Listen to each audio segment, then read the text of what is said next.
सीता माता को छुड़ाने के लिए हनुमान जी ने रावण की लंका का दहन किया था। आज हम उसकी कथा सुनेंगे। हनुमान जी माता सीता से लंका में अशोक वाटिका में छोटा रूप धारण कर मिले तथा सीता माता की आज्ञा से अपनी भूख मिटाने के लिए वाटिका से फल तोड़कर खाने लगे। तब वहां पर पहरा दे रहे राक्षसों ने हनुमान जी को देखा और उन्हें साधारण वानर समझकर उन्हें मारने के लिए दौड़ पड़े, परंतु हनुमान जी ने अपनी शक्ति का प्रयोग कर राक्षसों पर आक्रमण किया। कुछ राक्षस अपने प्राण बचाकर रावण के समक्ष पहुँचे तथा उन्होंने रावण को समाचार दिया कि एक वानर ने अशोक वाटिका को उजाड़ दिया है तथा बहुत से राक्षसों को भी मार दिया है। रावण यह समाचार सुनकर बहुत क्रोधित हुआ। तब रावण के पुत्र इंद्रजीत ने हनुमान जी को पकड़कर लाने के लिए रावण से आज्ञा ली तथा हनुमान जी पर ब्रह्मास्त्र से वार कर उन्हें बंदी बना लिया तथा सभा में ले गए। हनुमान जी रावण के सामने खड़े विचार कर रहे थे। समस्त लोगों को डराने वाला महाबाहु रावण हनुमान जी को सामने इस प्रकार निर्भय खड़ा देखकर क्रोधित हो गया। वह अपने महामंत्री से बोला, अमात्य, इससे पूछो कि यह कहां से आया है, इसे किसने भेजा है, सीता से यह क्यों बातें कर रहा था, अशोक वाटिका को इसने क्यों नष्ट किया, इसने किस उद्देश्य से राक्षसों को मारा, मेरी इस लंकापुरी में आने का प्रयोजन क्या है।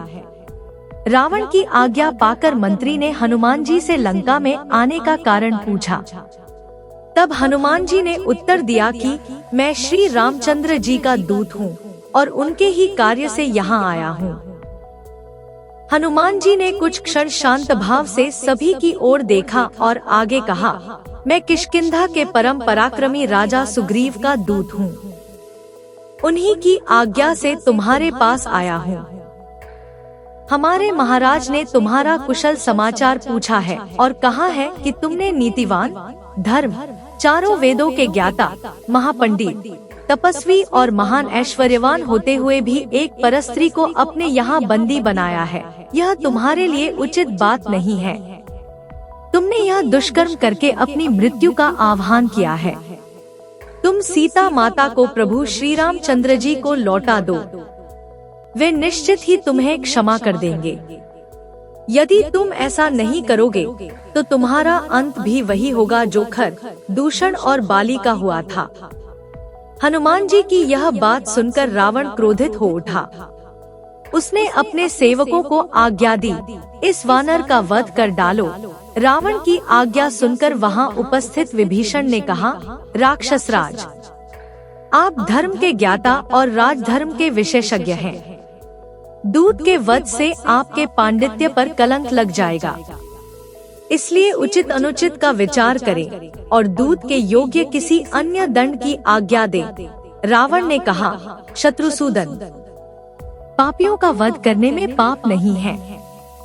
इस वानर ने वाटिका का विध्वंस तथा राक्षसों का वध करके पाप किया है, इसलिए मैं इसका वध करूंगा।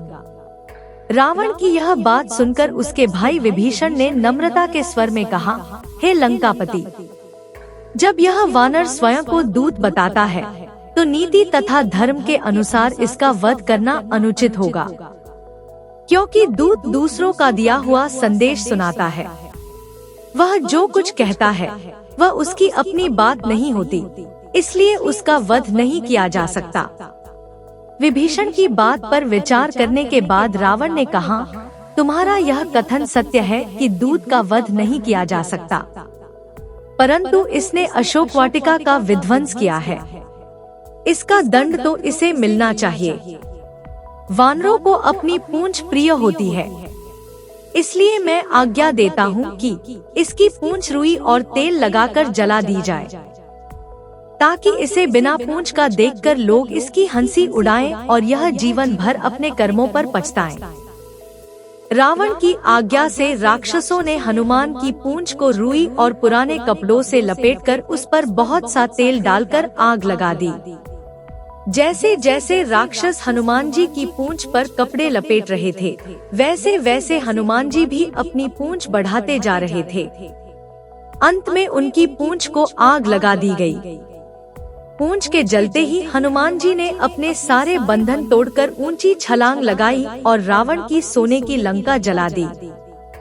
संपूर्ण लंकापुरी में केवल एक भवन ऐसा था जो अग्नि के प्रकोप से सुरक्षित था, और वह था नीतिवान विभीषण का प्रासाद। लंका को भस्म कर हनुमान जी ने लंका के समुद्र में अपनी पूंछ की आग बुझाई और पुनः अशोक वाटिका में सीता के पास पहुँचे। उन्हें सादर प्रणाम करके बोले, हे माता, अब मैं यहाँ से श्री रामचंद्र जी के पास लौट रहा हूँ। रावण को और लंकावासियों को मैंने प्रभु राघव शक्ति का थोड़ा सा आभास करा दिया है। अब आप निर्भय होकर रहें। अब शीघ्र ही प्रभु श्री रामचंद्र जी वानर सेना के साथ लंका पर आक्रमण करेंगे और रावण को मारकर आपको अपने साथ ले जाएंगे। विशाल सागर को पार करते हुए हनुमान वापस सागर के उस तट पर पहुँचे जहाँ प्रभु श्री राम जी थे। हनुमान ने वहां पहुंचकर सबका अभिवादन किया और लंका का समाचार सुनाया। सभी वानर प्रभु श्री राम जी तथा पवन सुत की जय जयकार करने लगे।